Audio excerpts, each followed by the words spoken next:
Yokoso from Japan. Today we got a book review for Japan Probe, Crazy for Kanji by Eve Kushner.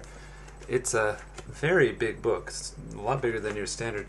This is the standard size for a Japanese study book. Anyways, so this book is huge. It's filled with tons and tons and tons and tons of information about the kanji, how to study them, what makes them tick, what's up with the radicals and readings and everything. What kind of person would like a book like this? Anybody that has a love for kanji or a hate for kanji even. If you find that you find many study barriers, then you would probably like this. Let me show you something. This bag is all the worksheets that I did at my language school in the past year. I go to a Japanese language school. So, you know that this book is good for people that study. You don't have to study as much as me, though. If you're a casual person that would just like to find out more about the kanji and how they work, good for you. So let's take a look inside the book and show you some of the pages and what's going on in there. Alright, this is the inside of the book. As you can see, she puts in a lot of information. Basically, she put everything there is to know about kanji into one book without,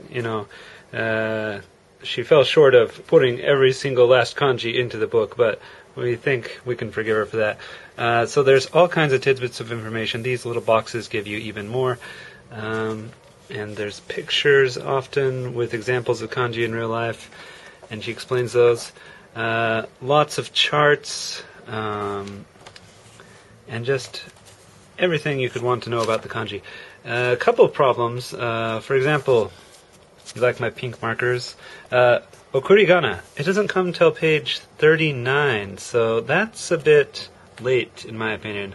To prepare for this book, you might want to do something like visit the kanji section of Wikipedia, the kanji article, I should say, or another good book to buy along with this one is Read Japanese Today, which is just a little introduction to about, I think, 100 or so kanji.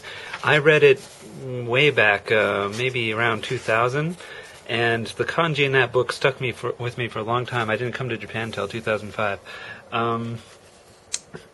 There are occasionally things that might confuse the beginner, like she mentions a pre-masu-form. I think that's the ren'youkei is the official term for it. So if you aren't already studying Japanese, it might be a little confusing for you. I think most people that pick up this book already have started studying Japanese, though. Sometimes she drops names, and usually, it's of famous books, and she's got an index at the back. But it was a little confusing. She mentioned Spawn here. Later she mentions Spawn and his co-author and says, in parentheses, to be known hereafter as Spawn. But she writes that after this page, so that's a little confusing. One thing that is also in the book is a lot of games. If you're a teacher, this might be a good thing to hand out to your students. There's chapters on all sorts of things. One of the chapters is all about how China and Korea deal with the kanji. Well, that's appropriate because they originated in China. So this is, I think, a Chinese-only kanji, or Hanzi if you prefer. And of course she gets into the tattoos and all that too.